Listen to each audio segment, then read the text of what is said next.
بجزا قلتم زوجي دفين زركز እግዚአብሔር ቃል ሁሉ ይሞ ለዛዘው ዲዚአ ስንቲያ ወይ ሰላም ተከታተልቲ ሶል ሚዲያ ዘለኹም ሰላም ሚብዛሕ ድቅስ ክንተስ ኤርትራውነት ኮርመነት አይረስ ጽፎነ ያክት ጊዜ ቀዳም ሰንበት ኮነልኩም እናተመነኹ ሁላችሁም ተከታተልቲ ሶል ሚዲያ ቶም ሓደስቲ ሰብስክራይብ ኮምኻ ሁላችሁም ብላይክ ጀምሩ ደጊመ ደጋጊመ የምሕፀነኩም እስከ አብዝናይ ዋንጫ ዓለም በጣዕሚ እታ ዝነቃሰት አፍሪካዊት ሀገር ለመጀመርታ ጊዜ አዋንጫ ዓለም ተሳቲፋ ዳርጋ ዋንጫ ዝወሰደታ ምስ አርጀንቲና ሎማዓንቲ ዘካየደቶ ውድድር ሁላትና ከምስ ተዓዘብና በጣዕሚ ብሉጻት ኬፕ ቨርደ በጣዕሚ ክንደይ ትዎ አነ ሚት ኻሚቲ ሂቤ ማለት ነው ሚት ኻሚቲ አዚያን እሽቲ ሀገር ኮምውን ለመጀመርታ ጊዜ አዋንጫ ዓለም ተሳቲፋ ብሉጽ ዝኾነ ጾታ በጣዕሚ ሓያላት ልዕሊ ዝኾነ ነገር ከዓ መቸም ሃገራዊት ጋንታ ኤርትራ ከዓ ኣብ ዝቅፅል ኣብ ዋንጫ ናይ አፍሪካ ክሪኣ ካብ ሓሊፋውን ኣብ ዋንጫ ናይ ዓለም ማለት እዩ መብዛሕትኦም እዞም ተፃወቲ ኣብ ሃገሮምን ከምኡውን ኣብ ደገ ምፃቱ ሃገራዊት ጋንታ ኤርትራውን ኣብ ዝመፅእ ልክዕ ከም በዓል ኬፕ ቨርደ ብሉጽ ፆታ ከተርእየና ናይ ኩላትና ድሌትን ምኔትን እሞ እስከ ኣነ ብጣዕሚ በዛ ጋንታ እዚኣ ዕግብቲ ኣብ ቀፃሊ እውን ናይዞም ቲፎዞ ይኹን ኣብ ዋንጫ አፍሪካ ይኹን ኣብ ዋንጫ ናይ ዓለም ይኹን ያ ናይዚኦም ቲፎዞ ካብ ዳር ሕጂ ብራዚል የለ አርጀንቲና የለ ብጣዕሚ ብሉጻት حبن أفريقيا إلى مرة هراي كبرى تغطاتلتي دقيمة نقول لكم أبيوتكم عاوت أصالة أمر مساعدة عنا لا تمنكم إذا فيديو زي أزياء قداس نزبنا بحلتي إثيوبياويان تجارب خصم عوس نزلوا إثيوبياويان تجارب خصم عوس نزلوا كم نتوم مدانا قرتي إرتراويان مدانا قرتي نس بتسجلنا خبون أبز حجيوان أو تعاسيبهم كن حجها تجراي تعوت نداولو الحزب تجراي أو فينا زتقوس حجها بلسيبهم زلوا بزعوا نفسير سيمسفن نفسير أسملاش نفسير أبايت هاي بزعوا أزوي أجداس زبون نستير وزيم زلوا أبو شبوك عنقة أفلوتو زلوا وما خابتهم سبستانات نايل سجنا زنبرة بزعبا زغداي ተዛሪቡሎሞ ኣብዛ ጉዳይ እዚኣ ብዝተፈላለዩ መገድታት ተጋሩ እቶም ፀረ ኤርትራውነትን ተዓጢቶም ዘለኹም ምስ ብልፅግና ወጊንኩም ምስ ብልፅግና ዘይወገንኩም ኢድኩም ኣብ ጅባኹም እትውዎ ንሕና ከም ኤርትራውያን ኣብቲ ዘርከብናሉ እዋን ማለት እዩ ካብ ግዜ ገድልት ሒዝካ ከም በዓል ባጫ ከም በዓል ብርሃኑ ጁላ ተማሪኮም እዮም ነይሮም ህዝባዊ ግንባር ንዝማረኾ አይቀትልም ተማሪካዮ ካብታ ዘላትካ ተብልዖ ተስትዮ ዝኾነ ነገር ሕክምና እንድሕርዳ ደሊኻ ቀልጢፍካ ተቀላጢፍካ ንሕክምና ኢኻ ትወስድ እዚ ባህሊ ጭውነት ካብ ግዜ ሰውራ ኣትሒዝካ ክሳብ ዛዕነት እዚኣ መንግስቲ ኤርትራ ይኹን ቀደም ህዝባዊ ግንባር ብከምዚታት ኣይሕመን ግን ካብ كتور صلاات نفس متحات كمون اب علي ኤርትራውነት ዘለኩም ብዙሓት በዚ ጉዳይ ዝተዛሪብኩም ይኹም ብዙሓት ኤርትራ እንዳወልኩም ሕጂ ከንታ ክትገብሩ ኢኹም ሰብኡት ተኾይንኩም ሰብኡት እንድሕርዳ ኮይንኩም ነቶም ሰበስልጣናት ናይ ሕወሓት ዝቀተለ ሰብኡት እንድሕርዳ ኮይንኩም ስርዓት ኢኩም هو ነዚ መጀመርታ ግን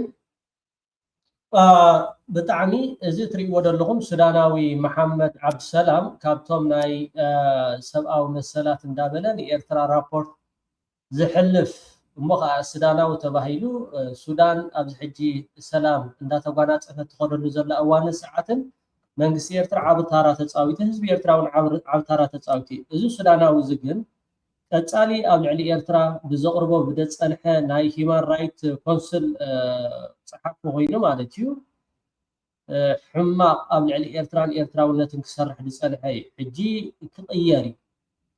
እዩ እዚ ከዓ ብጣዕሚ ኣምባሳደር ሶፊያ ተስፋማርያም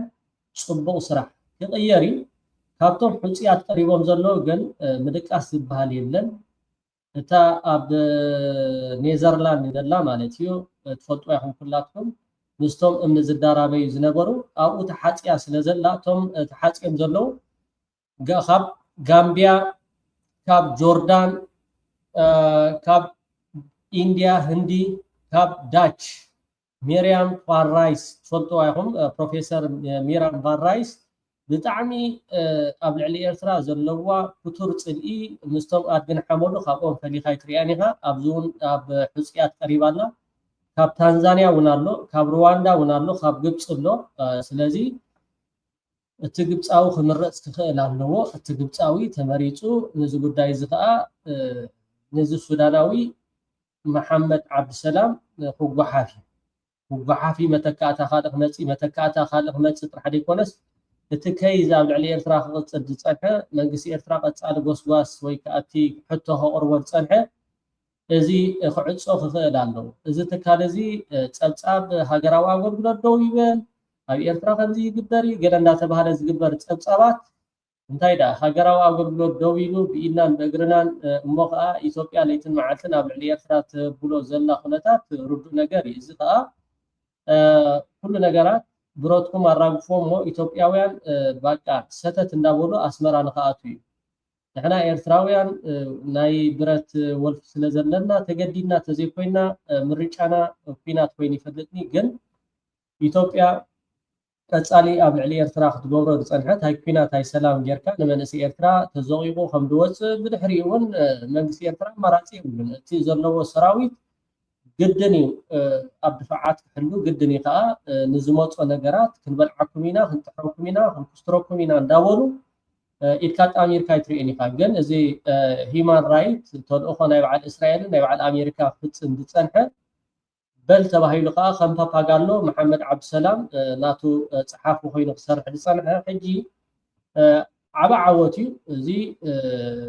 ኣምባሳደር ሶፊያ ተስፋማርያም ዕድመን ጥዕናን ሃብኪ ብጣዕሚ ናብ ከምዚ ደረጃ ዝበፅሕ ኢሎ እቲ ዝቅፅል ከዓ ክዕፆ ጠቕሊሉ ክዕፆ ግን እዚ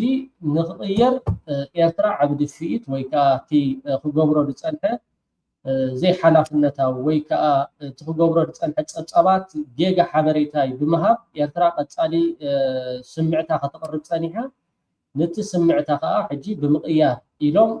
ናብ ከምኡ በፂሖም ኣለው ድሕሪ ምቕያር ከዓ ምዕፃብ ከም ዘሎ በዚ ኣጋጣሚ ክንፈልጥ ይግባእ ንሕና ከዓ ኩላትና እጅገና ሰብሲብና ካባና ዘድሊ ኩሉ ክንገብር በዚ ኣጋጣሚ ይፅውዕ መቸም ስርዓት ብልፅግና ንሕና ቀፃሊ ኣብ ሶል ሚድያ እንታይ ኢና ንብል ኣብ መቐለ ሎማዓንቲ ግፋ ድዩ ዋላ ገለ ድዩ ዋላ ገለ ድዩ ክትብሎ ትኽእል ዝተፈልጠ ነገር የለን ኢሎሞ ኢልካ ኣነ ክደግሞ ወላ ሓደ ኣብኡ ስለዘየለኹ ከምዚ ኢልካ እውን ክትዛረበሉ ይትኽእል እየ ገሊኦም ግፋ ነይሩሉ ገሊኦም ከዓ ከምዚታት ብዙሕ ነገር እዩ ግን መግለፂ ውፅኢ ስለ ዘሎ ነቲ መግለፂ ናብኡ ከብለኩም እሞ ስርዓት ብልፅግና ፅቡቅ ገይሩ እዩ ዝፃወተልኩም ዘሎ ግዜ እንዳወሰድኩም ክትከዱ ከለኹም ከምዝን ወዲ ከምዝን ገይሩ ነታ ትግራይ ኣብ ኢድ ቁፅፅር ብዘይ ኩናት መንእሰይ ምሳኹም ይበኣስ ኣሎ መራሕቲ ሕወሓት መንእሰይ ምሳኹም ይበኣስ ኣሎ ኮነ ኢሉ ሕወሓት ነቲ ኩነታት ክቅይሮ ተዘኪኢሉ ቀልጢፉ ማለት እዩ ስርዓት ብልፅግና ኮነ ኢሉ ግዜ ብምሽማት ከምኡ ከዓ ሃሱሳት ኣዋፊሩ ቪድዮ ዝቀድሑ ከምኡውን ዝኾነ ነገራት ዝገብሩ ከምኡውን ክታብ ሓበሬታ ምንቅስቃስ ናይ ኣዘዝ ሰራዊት ምንቅስቃስ ናይ ሰራዊት ካብን ናብን ሰራዊት በዚ ከይዳ ኣሎ ኣፅዋር በዚ ሓልፍ ኣሎ ገለ እንዳተባሃለ ኣብዚ ማሕበራዊ ሚድያ ኣዲቱ ክፀሮ ማለት እዩ ስለምንታይ እዩ ብልፅግና ቴሌኮሙኒኬሽን ከምኡ ከዓ ኢንተርነት ዘይዓፅፎ ኣብ ትግራይ ንሕዳይና ኣብ ትግራይ ኢንተርነት ክዓፅኦ መደብ የብሉን ስለምንታይ ካብ ኢንተርነት ክዓፁ እቲ ቀንዲ ንዕኡ ዘልዮ ኣብዚ ሕጂ እዋን እቲ ሓበሬታ ኣብ ውሽጢ ኮይኑ ንህዝቢ ትግራይ ብህዝቢ ትግራይ ምጥፋእ ማለት እዩ ንህዝቢ ትግራይ ብህዝቢ ትግራይ ምጥፋእ ነንሕዱ ንክበላዕ ዓብ ዕድል እዩ እሱ ዘቋርፆ ነዳዲ መግቢ ገንዘብ እዚአን ኣቋሪፅዎኒ ከምቲ ዝድለ ኣይመፅን እዩ ዘሎ ናብ ትግራይ ኢንተርኔት ግን መሊሱ ክውስኸኩም ኢንተርኔት መሊሱ ክውስኸኩም እዩ ነንሕልኩም ክትባላልዑ ማለት እዩ ብዝኾነ ንስማዓዮ ሞ ኣብ ከተማ መቐለ ምስ መደብ ምስላፍ ተኣሳሲሩ ኣብ ከባቢ 05 ነበርቲ ዘልዕልዎ ተቃውሞ ዝብል ተንቀሳቐስ ምስሊ ኣብ ማሕበራዊ ሚድያ ተዘርጊሑ እዩ ኣብዚ ጉዳይ ኣመልኪቶም ሓላፊ ቢሮ ጉዳያት ኮሙኒኬሽን ትግራይ ዶክተር አብርሃም ሓጎስ መብርሂ ክህቡና ናብ ስቱድዮ ዓዲምናዮም ኣለና ዶክተር አብርሃም ሓጎስ ቴሌቪዥን ትግራይ ኣብዚ ጉዳይ ንዘልዕሉ ሕቶ መብርሂ ንክህቡና ኣብዚ ኣብ ስቱድዮ ስለተረኸቡ ካብ ልቢና ነመስግን ምስ መደብ ምስላፍ መናእሰይ ተኣሳሲሩ ሎሚ ኣብ ከተማ መቐለ ከባቢ 05 ዝተረኣየ ፍጻመ ከም መንግስቲ ይፍለጥ ድዩ እንታይ ከርእይቶ ኣለኩም ርኢና የለና ንሕና እውን ከም ሃገርና ብሶሻል ሚድያ ናተንቀሳቀሰ ርኢና የለና ብመንግስቲ ዝተዋሃበ ኣንፈት ፍሉጥ እዩ ማለት እዩ ንጹር ዝኾነ ኣንፈት እዩ ተዋሂቡ ኣብ ትግራይ ናይ ብሄራዊ ህልውና ሓደጋ የንጸላልወና ኣሎ ስለዚህ ሓደጋ እዚ ክንቀልብሶ ዳ እንድሕን ኮይና ውሽጣዊ ዓቕምና ብደንብ ገርና ክነጠናኸር ክንክእል ኣለና ብኩሉ መዳይ ማለት እዩ ስለዚህ ነዚ ዝጠቅም ስራሕ ንስራሕ ተባሂሉ መደብ ተዋሂቡ ናብ ታሕቲ እውን ወሪዱ እዩ ማለት እዩ ኣብ ክሊ ንጹር ዝኾነ ምትእምማን ማለት እዩ ካብዚ ሓሊፉ ብሓይሊ ሰብ ከይፈተወ ተገዲዱ ዝግበር ዝኾነ ይኹን ዓይነት ምንቅስቃስ ገና ነቲ ንጋሓስዎ ዘለና ናይ መኸተ ምንቅስቃስ እውን ዝጎድእ ዝጸልምት እውን ዝሃስውን ስለ ዝኾነ ከምዚ ዝበለ ምንቅስቃስ ብዝኾነ ይኹን መዐቀኒ ተተቐባልነት ዘለዎ ኣይኮነን ማለት እዩ ስለዚ ናይ መቐለ ጉዳይ ብወገን መንግስቲ ይጻረ ዝብል ኣንፈት ተዋሂቡ ኣሎ ዝርዝር ክጻረ እዩ ተጻሪዩ ንምንታይ ከምኡ ዝበለ ኩነታት ተፈጢሩ ዝብል ክረአ እዩ ኣብ ከምዚ ዝበለ ኩነታት ይደለዎም ዝበሃሉ ኣካላት ናይ መንግስቲ ወይም ድማ ናይ ጸጥታ ኣካላት እንድሕር ሃልዮም ኮይኖም ምምሕዳራውን ህጋውን ስጉምቲ ብግልጽ ክውሰድ እዩ ማለት እዩ ቅድም ናብ ከምኡ ምእታውና ግን ትዝርዝር ኩነታት እንታይ እዩ ዝብል ብዝርዝር ክጽናዕ እውን ክፍለጥ እውን ስለ ዘለዎ ተጸኒዑ መብርሂ ክወሃበሉ ክኽእል ኣለዎ እቲ ውጽኢቱ እንታይ እዩ ዝብል እውን ብደንብ ክፍለጥ ክኽእል ኣለዎ በዚ ደረጃ እዚ ቀልጢፍና ኣጽኒዕና ፈሊጥና ነቲ ኩነታት እውን ኣጻሪና ዝወሃብ ስጉምቲ ክወሃብ ክኽእል ኣለዎ ዝብል እቲ ናይ መንግስቲ ኣንፈት ማለት እዩ ዶክተር አብርሃም ሓጎስ ኣብዚ ኣብ ስቱድዮ ቴሌቪዥን ትግራይ መጺኹም ብዛዕባ እዚ ጉዳይ እዚ መብርሂ ስለ ዝሃብኩምና ካብ ልቢ ኢና ነመስግን ሓራይ ክቡራት ተኸታተልቲ እዛ ቪድዮ እዚኣ ኣዝያ ኣገዳሲት እያ ዶክተር ሚልኬሳ ተኸታተልዎ ካብቶም ሰበስልጣናት ናይ ብልፅግና ብቐረባ ቅርበት ንኣብይ ኣሕመድ ምስኡ ዝሰርሕ ዝነበረ ኣዝዩ ኣገዳሲ ዝኾነ ሓበሬታ ክትብለው ናይ ትኽእልኒኻ ኣዝዩ ምስጢራዊ ዝኾነ ብዙሕ ኣብዚ ማሕበራዊ ሚድያ ተዘሪቡ እዩ ካብቲ ዝተዘርበ ከዓ 99 ሚእታዊት ናብ ኤርትራ ዘናፃፀረ እዩ ባቃ ብፍላጥ ብዘይፍላጥ ዘይኮነስ ኮነ ኢልካ ባቃ ካብ ብልፅግና ንኤርትራ ክወቕሱ ወይ ከዓ ንኤርትራ ከማርሩ ለይትን መዓልትን ዝውዕሉ ተጋሩ ኣሎ እዚኣ ከዓ ሰነድ ስለ ዝኾነ ዶክተር ሚልኬሳ በዚ ጉዳይ እዚ ፅቡቕ ኣፍልጦ ዘለዎ እቶም መርሕትኩም ሰብኡት እንድሕር ዳ ኮይንኩም ስረ እንድሕር ዳ ዓቲኩም ምስኡ ኮይንኩም ሎክሎክ ካብ ምባል ምስ ኣብይ ኣሕመድ ሎክሎክ ካብ ምባል ሓደትኩም ንስማዓዮ ርኢተይ ከቢር አብይ ኦፒዲዮንም አቅም ኦፒዲዮ ራሱ አብይን አቅም ተጠቀመበት እንጂ አብይ ከላይ ገብተው በአባዱላና በተለያዩ ሰዎች በቃ ይለምንና ይገባል ይመለምንና የሆነ ቦታ ይገባል ከዛ ስራ አስፈጻሚ ሆነ ሳይንስና ቴክኖሎጂ ሚኒስቴር ሆነ አሁንም ሳይንስና ቴክኖሎጂ ሚኒስቴር ሲገባ ግምገማ ተደረገበት ግምገማው ተደረገ ስራ እየሰራ አይደለም ተባለ እሱ አሁንም ቺፑድ ይሰራልና የሆነ ቀለም ይቀባና ያሳምርና ፎቶ ይነሳል ከዛ ሰውን ያደራጃል ስለዚህ ሰውየው ይሄ ሰው እንዲባረር ተደረገ ከሳይንስና ቴክኖሎጂ ሚኒስቴርነት ከሳይንስና ቴክኖሎጂ ሚኒስቴርነት ሲባረር ተጠንቶ ነው ታይቶ ነው የተባረረው ምንም መስራት ስላቃተ ነው ይሄ ሰውዬ ምንም በቃ ስርዓት የሚባል አይገነባም፣ ምንም ለውጥ አያመጣም፣ ሰው ሊባረር ይገባል ተብሎ በስራ አስፈጻሚ ደረጃ ተጠንቶ ነው እሱ የተባረረው። በነገራችን ላይ የእሱን ስራ የገመገሙት 3 ስራ አስፈጻሚዎች ነበሩ፣ የኢህአዴግ ስራ አስፈጻሚዎች ነበሩ። 3ቱም በትግራይ ጦርነት ጊዜ ነው የተገደሉት። አብይን ከሳይንስና ቴክኖሎጂ እንዲባረሩ ያደረጉ 3ቱም የኢህአዴግ ስራ አስፈጻሚ አባላት በትግራይ ጦርነት ጊዜ በእጅ ከተያዙ በኋላ ከነነፍሳቸው ተይዞ መታሰር ይችሉ ነበር። ነገር ግን ከተማረኩ በኋላ ለአብይ ተነገራቸው። ስዩም መስፍን ተማረከ፣ አባይ ፀሐዬም ተማረከ፣ አስመላሽም ተማረከ ተብሎ ለአብይ ሲነገር አይ እነሱን እዛው ጨርሱ ነው ያላቸው። እዛው ጨርሱ ነው ያላቸው። ታስሮ ወደ አዲስ አበባ መወሰድ የሚችሉ ሰዎች ሽማግሌዎች ናቸው። ምንም ሲጀመር ሲተኩሱም አይደለም ከቤት ነው የተያዙት። ምንም ብዙም ተጽዕኖ ፈጣሪም አይደሉም። ምንም በውጊያ ጊዜ ቢታሰሩ ምንም እንዳውም ትምህርት ነው የሚወሰደው። ሃራይ ኣለኹም ሕጅቶም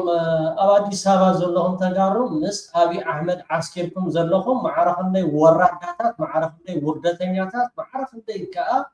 ሓሰውትን መዳናገርትን ንዞም 3 ኩሉ ግዜ ከዓ ተልቅሱሎም ስዩም መስፍን ገለቱ ኣስመላሽ ከምኡውን ኣባይ ፀሃየ ገለቱ 3ኦም ምስ ተማረኹ ማሪኽናያ ማለና ኢሎም ንኣብይ ኣሕመድ ደው ኢሎም ተማሪኾም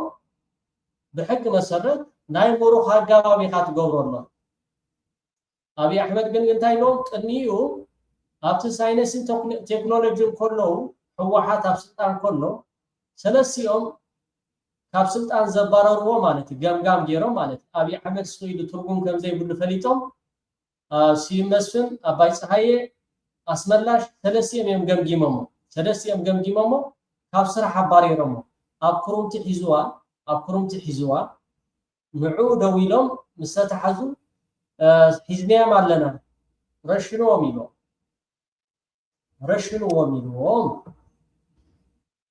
ስለዚ ኤርትራ ካብ ምባል ሕማም ነብስኹም ተዘይኮይኑ ብጣዕሚ ማዕረኽንደይ ግን ማለት ትጠቕሙ ሰባት ኣይኮንኩም። ምስ ኣብይ ኣሕመድ ሕጂ ናቱ ሸሓነ ከተልምፁ ምስ ኣብይ ኣሕመድ ኮይንኩም ክትሰርሑ እሞ ከዓ መራሕትኩም ቀቲልልኩም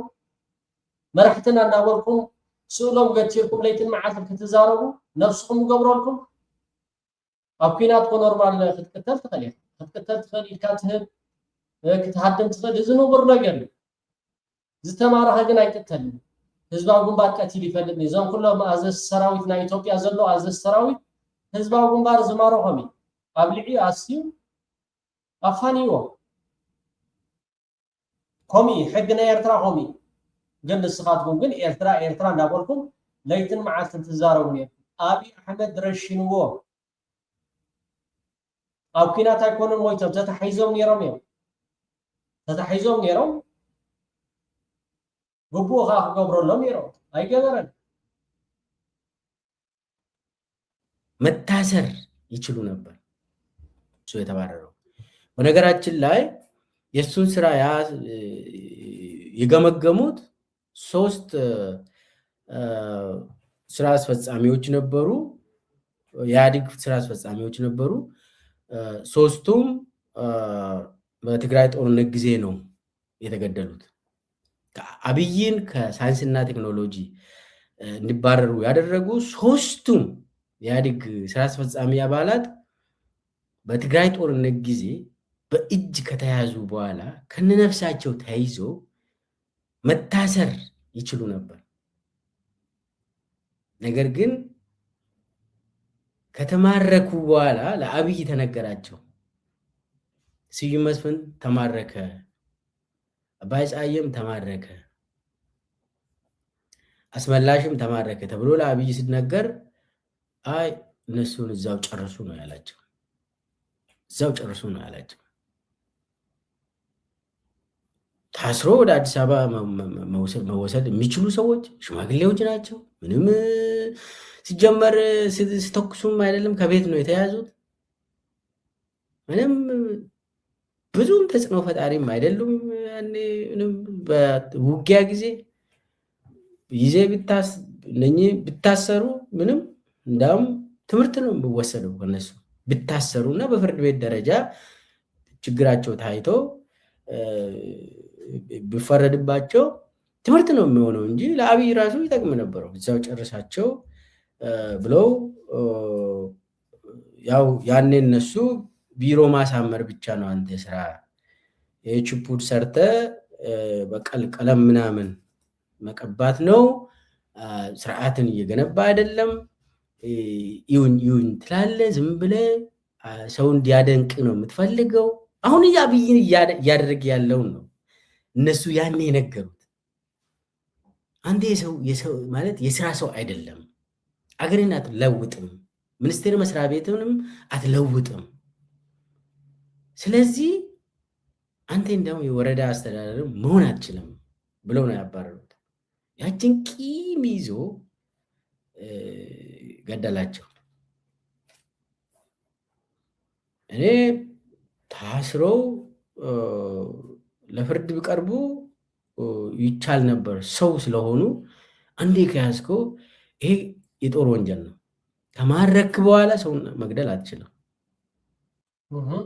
ናይ ጦር ወንጀል ተማሪ ካይ ተቀጥፈለካ ማሪኮም ቀቲልዎ ረሽንዎ እዚ ታሪኩም እዚ ታሪኩም አፍኩም ሕተሙ ናብ አብይ አሕመድ ጠሙቱ ከምኡኻ ኢድኩም ናብ ኤርትራ ይተዋጣውጡ። ስለዚ እሱ ኢልኩም ብድሕሪ ሕጂ ጀላዕል አይትብሉ ማለት እዩ። ንሕና ባህሪና ይኮነ ናትና ካይዳ ከምኡ ይኮነ አብይ አሕመድ ቁልፊ ኣብቲ ሕኩም ይፅቡቅ እዩ።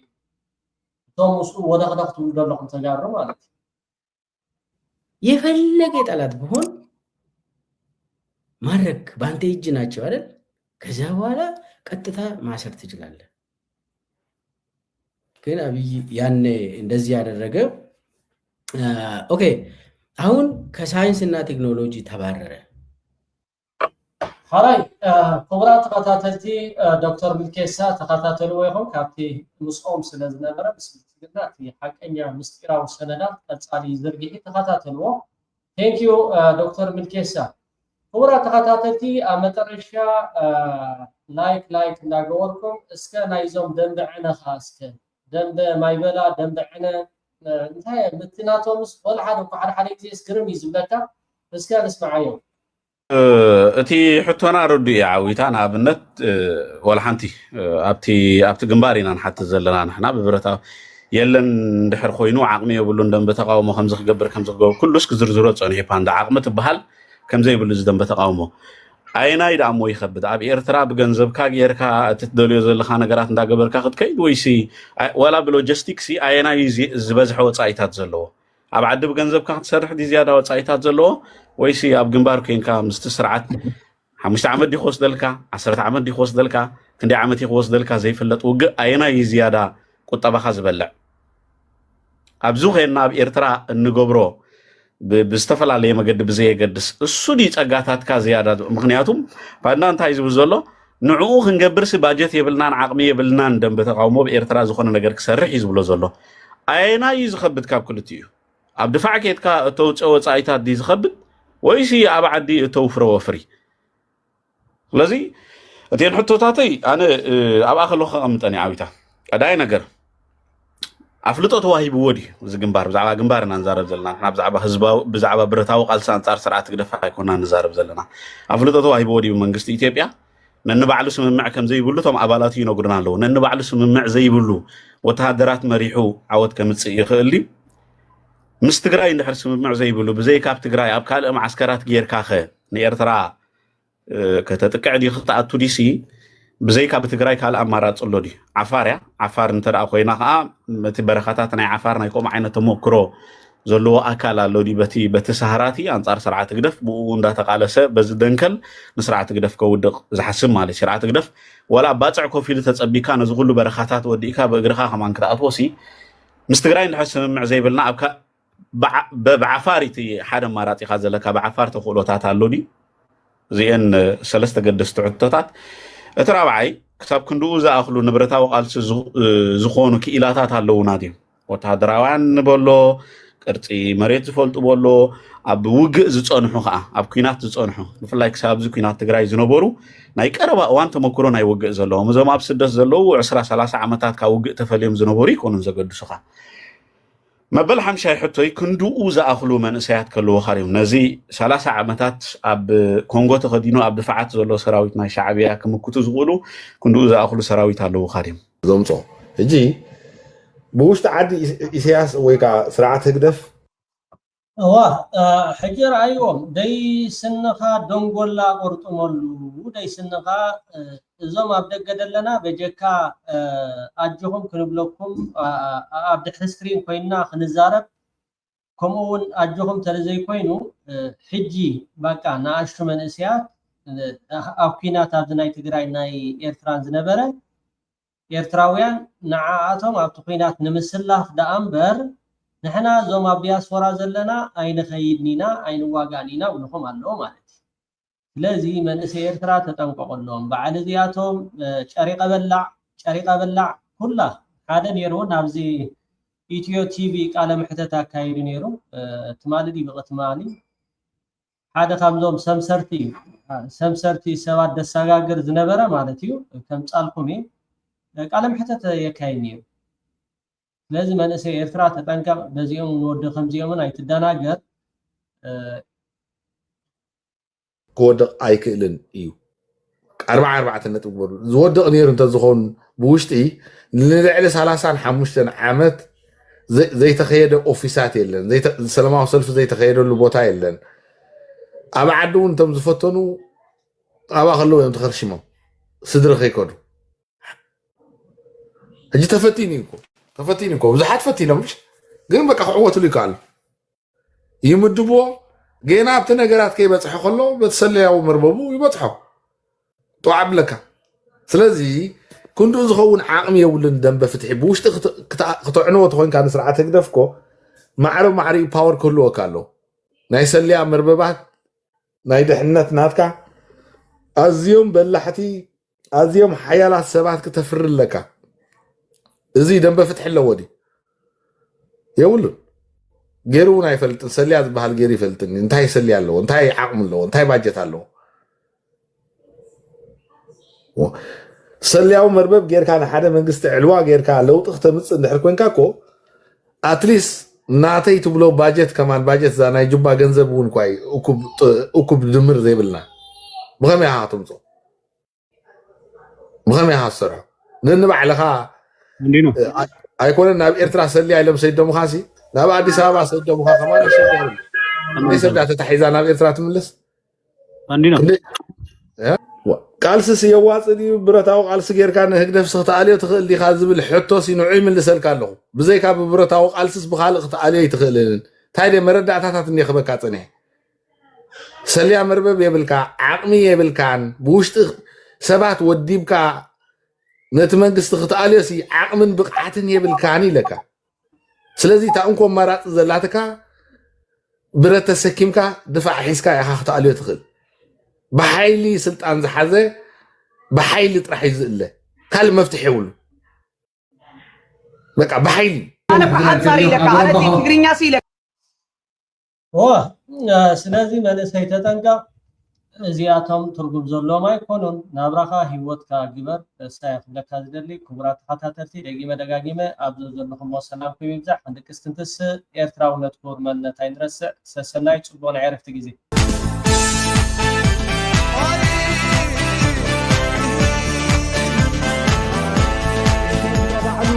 بجد قلتم زوجي ده في زركة جد إذا جاء كابع كل يوم نزاد زوجي